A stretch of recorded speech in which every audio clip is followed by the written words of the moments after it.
हकीकत ये है कि यूनिवर्सिटी के सिस्टम में, स्पेस में उन्हीं का ज़्यादा ओवर रिप्रेजेंटेशन है, ओबीसी नहीं मजबूत है। तो न्याय के लिए उनको इसमें शामिल किया गया इक्विटी रेगुलेशन में, जिसका ये कह के विरोध करना कि इससे हमारा शोषण हो सकता है, पूरी तरह से अतार्किक है। लेकिन उसमें दुष्प्रचार ऐसा हुआ कि इसमें तो SC, ST, OBC के लोग ही जांच समिति में रहेंगे, एक तरफा फैसला करेंगे। छुआछूत का कोई मतलब है?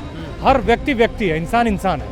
तो एक्चुअली अगर ये बुराई चल रही है तो इस बुराई के खिलाफ काम होना चाहिए था। सेविका थी, खाना बनाती थी। उस आंगनबाड़ी के केंद्र में बच्चे आते ही नहीं थे क्योंकि वो तथाकथित दलित जाति से थी। उत्तराखंड में आपने देखा एक रसोइया थी आंगनबाड़ी में, उसके खिलाफ भी बच्चों ने कहा कि हम इनके हाथ के छुए का खाना नहीं खाएंगे। ये भारत है, ये भारत अभी भी ऐसा है जहाँ छुआछूत, ऊंच नीच और जहाँ जाति सर चढ़ के बोलती है। तो अपर कास्ट जितनी आबादी उनके प्रोपोर्शनेट माने अनुपात में बच्चे तो पढ़ रहे हैं, लेकिन OBC, SC, ST के बच्चे अपनी आबादी के अनुपात में विश्वविद्यालयों में नहीं पढ़ रहे हैं। बहुत सारे बच्चे वो 12वीं के बाद पढ़ाई छोड़ देते हैं। क्वालिटी एजुकेशन जिनको नहीं मिलेगी कक्षा 5 से, वो ठीक से पढ़ाई भी नहीं कर सकते हैं। ना वो इंजीनियरिंग कर सकते हैं, ना मेडिकल कर सकते हैं, ना पॉलिटेक्निक कर सकते हैं, ना ITI। नमस्कार, नैतिक न्यूज़ देख रहे हैं आप और आपके साथ मैं हूं नवदीप शर्मा।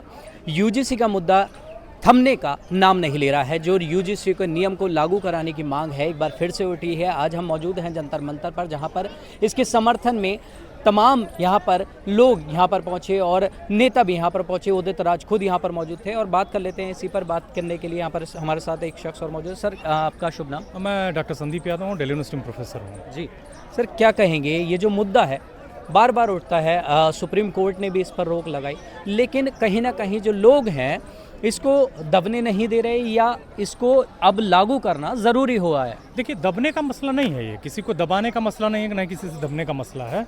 ये मसला है न्याय का, सम्मान का। देखिए, आप चाहे किसी भी वंचित तबके से हों, ये UGC इक्विटी रेगुलेशन 2026 13 जनवरी को लागू हुआ और 13 जनवरी 2026 को। और ये रेगुलेशन बेसिकली ना SC, ST और OBC बच्चों के साथ न्याय की बात करता है। भारत के भारत में जितने भी बच्चे 12वीं पास करते हैं, मान लीजिए 100 बच्चे पास करते हैं, उसमें से 28 बच्चे ही केवल हायर एजुकेशन में पढ़ने जाते हैं। उस 28 बच्चों में से मतलब आप समझ लीजिए कि एक बड़ी आबादी अपर कास्ट बच्चों की है।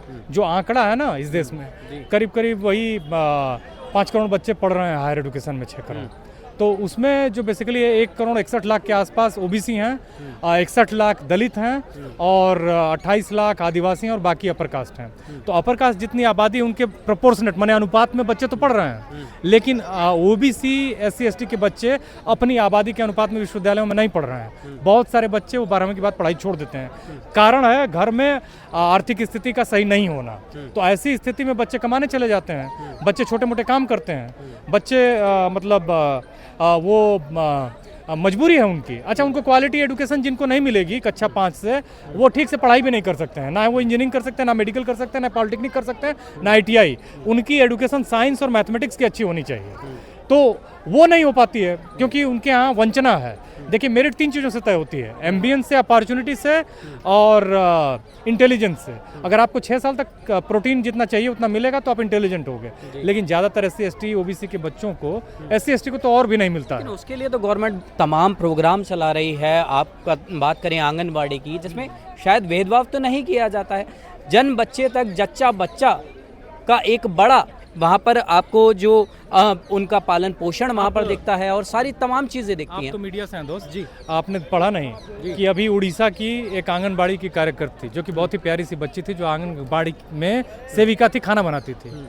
उस आंगनबाड़ी के केंद्र में बच्चे आते ही नहीं थे क्योंकि वो तथाकथित दलित जाति से थी। आपने पढ़ी कि नहीं खबर? वो पढ़ी।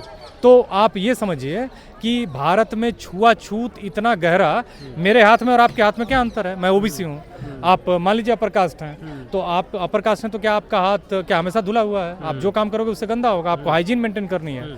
किसी का हाथ गंदा नहीं होता है, किसी का हाथ हमेशा साफ नहीं होता है। मेरा कहने का मतलब है कि छुआछूत का कोई मतलब है? हर व्यक्ति है, इंसान है। तो एक्चुअली अगर ये बुराई चल रही है तो इस बुराई के खिलाफ काम होना चाहिए था। वैसे भी छुआछूत के खिलाफ भारत में कानून है, लेकिन आप पूछिए कि उड़ीसा में जिन लोगों ने छुआछूत को बढ़ाया था उनके खिलाफ FIR हुआ। कायदे से जिन बच्चों के माता पिता इन चीज़ों के बारे में बात करते हैं उन पर FIR होना चाहिए था। लेकिन ये दुर्भाग्य, उत्तराखंड में आपने देखा एक रसोइया थी आंगनबाड़ी में, उसके खिलाफ भी बच्चों ने कहा कि हम इनके हाथ के छुए का खाना नहीं खाएंगे। ये भारत है, ये भारत अभी भी ऐसा है जहाँ छुआछूत, ऊंच नीच और जहाँ जाति सर चढ़ के बोलती है। उसी से उत्पीड़न से बचाने के लिए इसमें ओबीसी के लोगों को शामिल किया गया है, क्योंकि ओबीसी के लोगों के साथ भी उत्पीड़न होता है। उसी का तथाकथित सवर्ण जाति के लोग विरोध कर रहे हैं कि अगर ये शामिल हो जाएंगे तो ये तो कहीं ना कहीं मजबूत हैं, लेकिन हकीकत ये है कि यूनिवर्सिटी के सिस्टम में, स्पेस में उन्हीं का ज़्यादा ओवर रिप्रेजेंटेशन है, ओबीसी नहीं मजबूत है। तो न्याय के लिए उनको इसमें शामिल किया गया इक्विटी रेगुलेशन में, जिसका ये कह के विरोध करना कि इससे हमारा शोषण हो सकता है, पूरी तरह से अतार्किक है और माने एक बेकार तर्क है। तो ओबीसी, माइनॉरिटी, आदिवासी, डोमा ये सामाजिक संगठन है, संगठनों का संगठन है। सांकेतिक प्रदर्शन किया जंतर मंतर पर, क्योंकि अभी तक दिल्ली से कोई ऐसी आवाज़ नहीं निकली जो यूजीसी का नियम था उसको लागू करने के लिए। यूजीसी के नियम पर रोक लग गई है, सुप्रीम कोर्ट में रोक लगा और सुप्रीम कोर्ट के जजमेंट से ही यूजीसी का नियम बना था। यानी जो जांच समिति बनी थी कि एससी, एसटी, ओबीसी के साथ में भेदभाव नहीं होना चाहिए, भेदभाव रोकने के लिए एक कानून बना था, लेकिन उसमें दुष्प्रचार ऐसा हुआ कि इसमें तो एससी, एसटी, ओबीसी के लोग ही जांच समिति में रहेंगे, एक तरफा फैसला करेंगे। उदाहरण के तौर पर अगर जनरल कैटेगरी का छात्र पढ़ने में अच्छा है तो उसके खिलाफ में फर्जी कंप्लेंट दे देंगे, और फर्जी कंप्लेंट दे देंगे तो आत्महत्या करने के लिए मजबूर हो जाएंगे या तो पढ़ाई छोड़ देंगे वगैरह वगैरह बात करी गई। जबकि उस जांच समिति 10 की जांच समिति में 3 ही लोगों को रहना है। तो हम पूरे देश व्यापी आंदोलन करेंगे कि जो भेदभाव है एससी, एसटी, ओबीसी के साथ में, उसके लिए कड़ा कानून बने, बल्कि इस कानून को और मजबूत किया जाना चाहिए। यह कानून भी बड़ा लूज है, इसमें कोई बहुत बड़ी अकाउंटेबिलिटी नहीं है। लेकिन दुर्भाग्य है कि जैसे दलित नेता हैं, मायावती जी वगैरह हैं, जैसे जारी हुआ था ये कानून, उसी तब भी उन्होंने गलत बताया था और सुप्रीम कोर्ट ने जब इस पर रोक लगा दी तो भी कहा कि सही है। तो ये किसके नेता हैं? तो यह भी सवाल आज यहाँ से पैदा हुआ है, या ये सवाल बन रहा है पूरे समाज में कि खुद के लालच में या दबाव में या ब्लैकमेलिंग में कंप्रोमाइज लोग हो चुके हैं। तो जिसके वोट से इनको ताकत मिलनी है, धन कमाया है, नाम कमाया है, शोहरत कमाया है, आज उन्हीं का सौदा कर रहे हैं। वहीं पर लोगों के मन में कहीं ना कहीं भ्रम ये है कि जो ब्राह्मणवाद, मतलब जो अपर कास्ट के जो लोग हैं, उनको जो है कहीं ना कहीं नुकसान होता हुआ दिखाई देगा। मैं ऐसा कुछ नहीं है, मैं आप पढ़ लीजिए नियम को, उस नियम में ऐसा कोई धार है ही नहीं।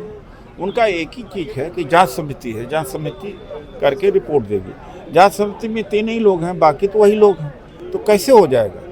गलत प्रचारित किया गया इसको। बीते दिनों पे अगर देखा गया हो तो विश्वविद्यालय पे लगातार तमाम संगठन जो है कोई विरोध प्रदर्शन कर रहा है, कोई समर्थन कर रहा है। मुट्ठी भर लोग का विरोध प्रदर्शन ज़्यादा दिख रहा है, समर्थन में कम लोग हैं। यह भी है कि एससी, एसटी, ओबीसी जातियों के नाम पर संगठन बना रखा है और इकट्ठा नहीं होते, जबकि संख्या इतनी ज़्यादा है।